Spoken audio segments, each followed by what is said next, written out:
Hello there, and welcome to another episode on my channel in which I'm starting on making a simple platformer game. It's not even got a name, but this is all just to recreate some classic platformer mechanics. I'm not even really trying to be super inventive here. This is really just making a sort of prototype as part of my own learning process. So this is now my weekly Godot project number 7 out of 9, and the focus here is on gameplay and playability, which means that I will not focus on making stuff look pretty. It's almost a point not to make things look pretty, as to kind of underline the gameplay aspects of this. So if I manage to make a game that's fun and engaging without pretty graphics, that's really what I'm going for. By the time of this recording, it is Sunday, December 12th, and I'm going to be working on this from now until Friday, December 17th, or Saturday the 18th, which means that for this very project, I have now 6 or 7 days, including today. And for this project, I'd like to do quite frequent devlogs. I don't know if I'll be able to do daily updates, but that's my goal. And right now, many of my other evening activities are on hold until next year, so I do have more time, which is good for this stuff. And the purpose of doing this is just to document my development from being a noob to hopefully becoming more and more proficient with game making in the Godot game engine. And at this moment, well, I'll let you be the judge of my level at this exact moment, but I am learning, and the main thing, I guess, is that I'm able to implement what I want to do. So here is the update for today. I started out setting out quite a specific and detailed to-do list in Evernote, and this is for workflow purposes so that I have a very clear sense of what I need to do. And I already see that this to-do list will be of a somewhat dynamic nature. The project will probably evolve and change a little, and then I will just do the necessary adjustments to the list as I go along.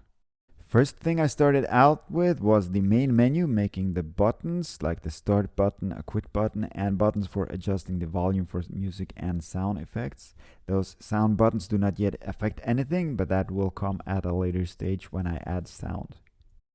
I also made a level manager responsible for handling going from one level to the next. This is part of the underlying structure and architecture of the game, so I just wanted to have this ready from the get-go. Then I made a quick player character and a tile map based level. I got the movement going for running and jumping, and for now this seems okay. It might be that I need to tweak this a bit when the game will take more form. The level here is the base level, so I'll have to change that a little later, as this will be the basis for all the other levels, which will be instances of this level. And as you saw, the start button in the main menu actually works and will start level 1. I added a starting point for the player character, and this is made a bit more generic as a spawn point, as I think I'll be using this for respawn points throughout the level, so that if you die you will not have to start from the beginning of the level. And then monsters, I added the first type of monster, the one that you can jump on once to kill, and I also implemented some simple movement, including turning points for the monsters, which are just node 2Ds with collision shapes. And I also added some visuals for when the monster dies. And you can, of course, actually kill the monsters by jumping on them. I guess I could have tied this to the downward movement of the player character. I didn't do that. I think I found a better way. I added a killing point at the bottom of the player, which will have the same effect, only not a lot of checking for which way the player character is moving. When you kill the monster by jumping on it, the player will bounce at 75% of normal jump height, and this seemed right to me. There's a bounce variable in the monster itself, which will flag that the player has already bounced once, so the player will not bounce continuously. I tried to disable the collision shape in the monster to make the player not bounce more than once, but I didn't get that to work as well, so this was a bit of a workaround, or anyway, a different way of doing it.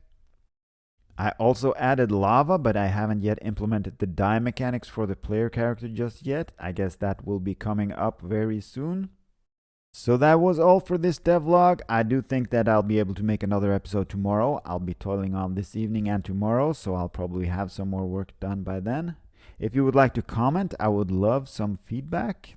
This is only gonna last for a week, so I'm truly wary of feature creep. And as I said, I will not be focusing on the aesthetic aspects of this. Otherwise, feel free to comment and generally give some feedback on how things are going, or even share your own projects if you're doing something similar. So until next time, take care, stay safe, and enjoy life.